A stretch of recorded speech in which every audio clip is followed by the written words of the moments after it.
Hello dear students. पिछले व्याख्यान में हम अमेरिकी शासन व्यवस्था की प्रमुख विशेषताओं की बात कर रहे थे। अमेरिकी संविधान की प्रमुख विशेषताओं की बात कर रहे थे। उसी कड़ी के तहत आज हम उन दो महत्वपूर्ण विशेषताओं की भी यहाँ चर्चा करेंगे जो बहुत महत्वपूर्ण होने के साथ साथ आप लोगों के लिए अकादमिक परीक्षाओं की दृष्टि से और प्रतियोगी परीक्षाओं की दृष्टि से बहुत महत्वपूर्ण है। तो आइए हम बात करते हैं अमेरिकी शासन व्यवस्था की मुख्य विशेषताओं में। जो इसकी प्रथम विशेषता है, शक्ति विभाजन, सेपरेशन ऑफ पावर। शक्ति विभाजन अमेरिकी संविधान की एक महत्वपूर्ण विशेषता है। यह फ्रांसीसी दार्शनिक मॉन्टेस्क्यू द्वारा 1748 में लिखित पुस्तक कानून की आत्मा यानी स्पिरिट ऑफ लॉज, कानून की आत्मा यानी स्पिरिट ऑफ लॉज में वर्णित शक्ति सिद्धांतों के आधार पर यह व्यवस्था अपनाई गई है। ये जो मोंटेस्क्यू ने जो पुस्तक लिखी, तो मोंटेस्क्यू उस समय उन्होंने देखा फ्रांस की शासन व्यवस्था में कि भाई किस प्रकार एक ही व्यक्ति कानून बना रहा है, वहीं उनको लागू कर रहा है, और यदि कहीं कानूनों का उल्लंघन हो रहा है तो वहीं उन कानूनों को विधिक रूप से या दंडात्मक तरीके से लागू करवा रहा है। तो ये तार्किक नहीं है, ये सही नहीं है।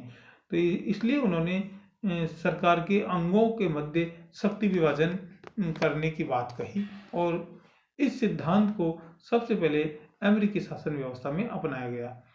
अमेरिका में सरकार के तीनों अंगों के मध्य स्पष्ट शक्ति विभाजन किया गया है। व्यवस्थापिका, कार्यपालिका और न्यायपालिका के मध्य स्पष्ट शक्ति विभाजन किया गया है और सबके दायरे तय किए गए हैं कि कौन व्यक्ति क्या काम करेगा। ऐसा भारत में भी है कि भारत में जैसे व्यवस्थापिका कानून बनाने का काम करती है, कार्यपालिका उन्हें लागू करने का काम करती है, और न्यायपालिका उन कानूनों को वैधानिक तरीके से, दंडात्मक तरीके से लागू करवाने का काम करती है, और कहीं कोई उल्लंघन हो जाता है तो उसके लिए सजा का प्रावधान है। मेडिसन कहते हैं, जो पहले अमेरिका के राष्ट्रपति रहे, मेडिसन कहते हैं कि हम निरंतर मोंटेस्क्यू की अदृश्य छाया से प्रेरणा ग्रहण करते रहते हैं। यानी मोंटेस्क्यू खुद कह रहा है कि हम जो ये मोंटेस्क्यू की अदृश्य छाया है जो शक्ति विभाजन की, उससे हम प्रेरणा ग्रहण करते रहते हैं। ये मेडिसन खुद कहते हैं। नियंत्रण एवं संतुलन का सिद्धांत, ये अमेरिकी संविधान की एक अन्य महत्वपूर्ण विशेषता है।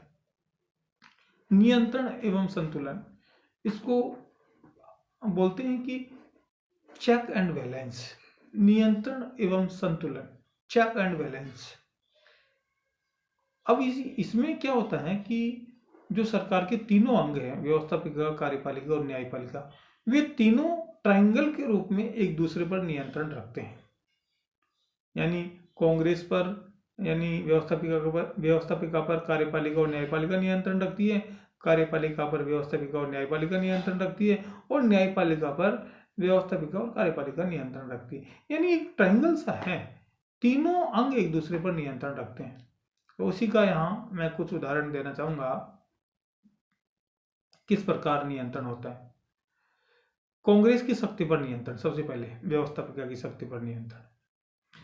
अमेरिकी राष्ट्रपति कांग्रेस की शक्ति पर विलंबकारी वीटो एवं जेवी वीटो के माध्यम से कानून निर्माण की शक्ति पर नियंत्रण रखता है। यानी वह जेवी वीटो और विलंबकारी वीटो के माध्यम से नियंत्रण रखता है, कंट्रोल रखता है।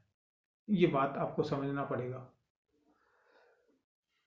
कि वो किसी भी प्रस्ताव को अपने पास रोक सकता है। सर्वोच्च न्यायालय संविधान की व्याख्या एवं न्यायिक पुनरावलोकन की शक्ति के माध्यम से कांग्रेस की शक्तियों पर नियंत्रण रखता है।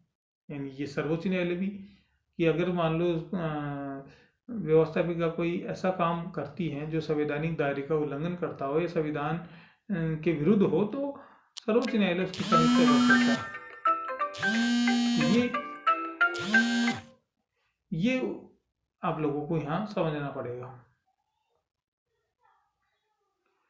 राष्ट्रपति की शक्ति पर नियंत्रण। अब ये तो पहले हुआ कांग्रेस की शक्ति पर नियंत्रण, अब राष्ट्रपति की शक्ति पर नियंत्रण। राष्ट्रीय वित्त पर कांग्रेस का नियंत्रण होता है, ध्यान रहे आपको, राष्ट्रीय वित्त पर कांग्रेस का नियंत्रण होता है। युद्ध की घोषणा से पूर्व भी सीनेट का समर्थन आवश्यक है। किसी भी अंतर्राष्ट्रीय समझौते पर 2/3 बहुमत से सीनेट की सहमति आवश्यक है। कोई भी अंतर्राष्ट्रीय समझौता करिए आप, उस पर 2/3 बहुमत से सीनेट की सहमति आवश्यक है। कांग्रेस महाभियोग प्रक्रिया से राष्ट्रपति को कभी भी हटा सकती है। ये नियंत्रण हुआ कांग्रेस का, कभी भी महाभियोग प्रक्रिया से राष्ट्रपति को हटा सकती है।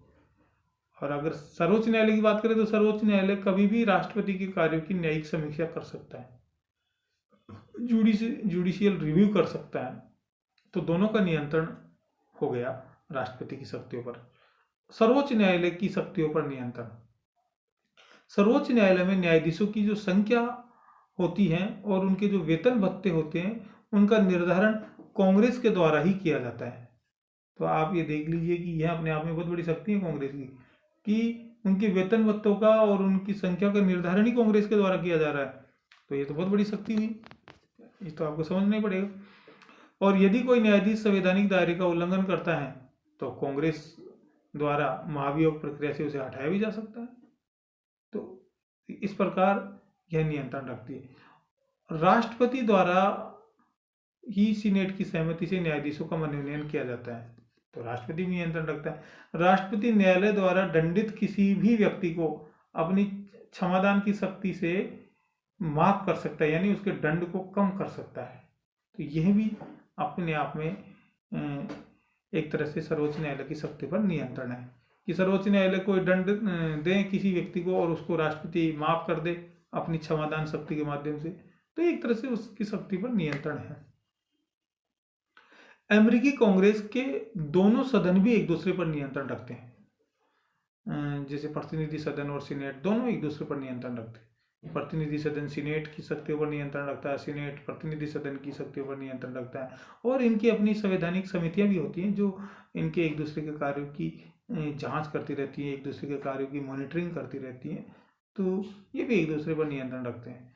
अमेरिका में संघीय सरकार एवं राज्य सरकारें भी एक दूसरे पर नियंत्रण रखती है। आपको ये भी समझना पड़ेगा, संघीय सरकार एवं राज्य सरकारें भी नियंत्रण रखती है एक दूसरे पर। संविधान संशोधन पर 3/4 राज्यों का अनुसमर्थन आवश्यक है, यानी कुछ संविधान संशोधन ऐसे होते हैं जिसमें 3/4 राज्यों का भी अनुसमर्थन आवश्यक है। तो ऐसी स्थिति में राज्य की शक्ति को, राज्यों को आप इग्नोर नहीं कर सकते, न उनको नजरअंदाज नहीं कर सकते, उनका भी अपना महत्व है। तो संघीय सरकार इससे नियंत्रित रहती है। तो ये इस प्रकार मैंने आप लोगों को यह नियंत्रण एवं संतुलन के सिद्धांत को समझाया कि सरकार के जो तीनों अंग होते हैं अमेरिका में, वे एक दूसरे पर किस प्रकार नियंत्रण रखते हैं, और इसीलिए वहाँ तीनों अंग व्यवस्थित रूप से अपने अपने दायरे में अपने अपने शक्तियों का उपभोग करते हैं। कोई भी एक दूसरे के आंतरिक मामलों में हस्तक्षेप नहीं करता। तो आज के लिए आपको धन्यवाद। इससे आगे की बात हम अगले व्याख्यान में करेंगे। धन्यवाद सभी को।